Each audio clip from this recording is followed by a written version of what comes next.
Ever wondered how Zeus became the king of the gods? It wasn't a peaceful handover of power, I can tell you that.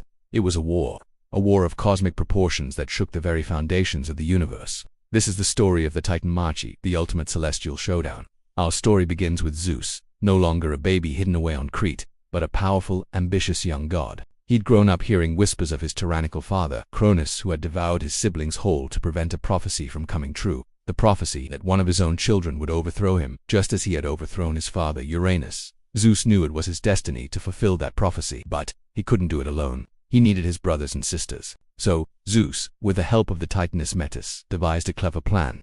He concocted a special potion and disguised himself to serve it to his unsuspecting father. Cronus, ever gluttonous, drank it down without a second thought. The effect was immediate and, well, pretty disgusting. One by one, Cronus vomited up his children, now fully grown gods and goddesses: Hestia, Demeter, Hera, Hades, and Poseidon.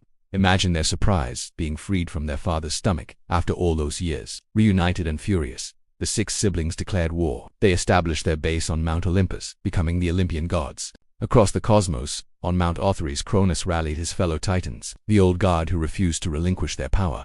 The battle lines were drawn.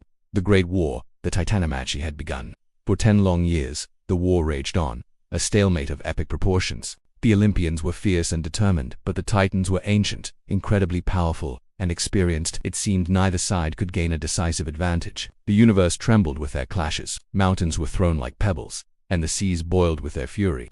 But Zeus knew he needed a secret weapon, an ace up his sleeve, if they were ever going to win. He remembered the stories his mother Rhea had told him, stories of his uncles locked away in Tartarus, the deepest pit of the underworld. These were the Cyclopes, masters of the forge, and the Hecatoncheires, the 100-handed ones, both imprisoned by their own brother Cronus long ago. Zeus journeyed into the abyss and freed them.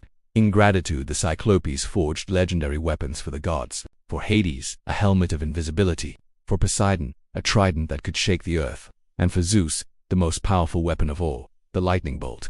The Hecatoncheires, with their 100 arms, could hurl hundreds of massive boulders at once, becoming a living artillery battery. This was the turning point. The tide of the war shifted dramatically. The combined might of the Olympians, the Cyclopes' weapons, and the Hecatoncheires' raw power was too much for the Titans.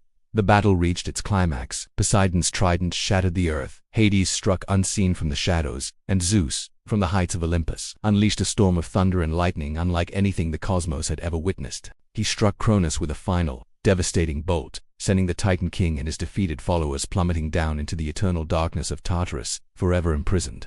With the Titans defeated, a new era dawned. The age of the Olympians had begun.